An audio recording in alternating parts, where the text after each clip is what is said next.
നിങ്ങളുടെ അരയ്ക്ക് സത്യം കെട്ടി നീതി എന്ന കവചം ധരിച്ച് സമാധാന സുവിശേഷം. അപ്പൊ ഈ സുവിശേഷത്തിന്റെ വിശേഷത ഇത് അലോഗ്യം ഉണ്ടാക്കുന്നതല്ലെന്ന്. സുവിശേഷം കൊണ്ട് മാത്രമേ സമാധാനമുള്ളൂ. സുവിശേഷത്തിൽ മാത്രമേ സമാധാനമുള്ളൂ. സുവിശേഷം സമാധാനം തരുന്ന മാർഗമാണ്. ഇവിടെ ഇരിക്കുന്ന എല്ലാവർക്കും ഈ മൈക്ക് കൊടുത്ത് അവർ ഇങ്ങനെ എഴുന്നേറ്റ് പറയും, ഒരു കാലത്ത് ഞങ്ങൾക്ക് സമാധാനവും സ്വസ്ഥതയില്ലാതിരുന്നവരാ, എന്നാൽ യേശു സുവിശേഷം ഞങ്ങളുടെ ഉള്ളത്തിലേക്ക് വന്നു, യേശു ഞങ്ങളുടെ ഭവനത്തിൽ വന്നു, യേശു ഞങ്ങളുടെ ജീവിതത്തിൽ വന്നു, ഇന്ന് ഞങ്ങൾക്ക് സമാധാനമാണ്. അപ്പൊ ഈ സുവിശേഷത്തിന്റെ വിശേഷത ഇത് സമാധാനം ഉണ്ടാക്കുന്ന മാർഗമാണ്.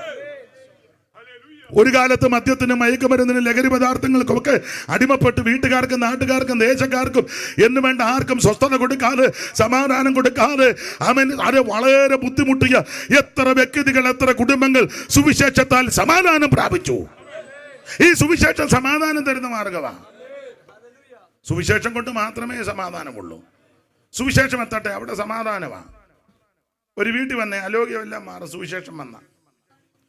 ഒരു ദേശത്ത് സുവിശേഷം ഉയർത്തട്ടെ, ദേശത്തിന് സമാധാനമാണ്.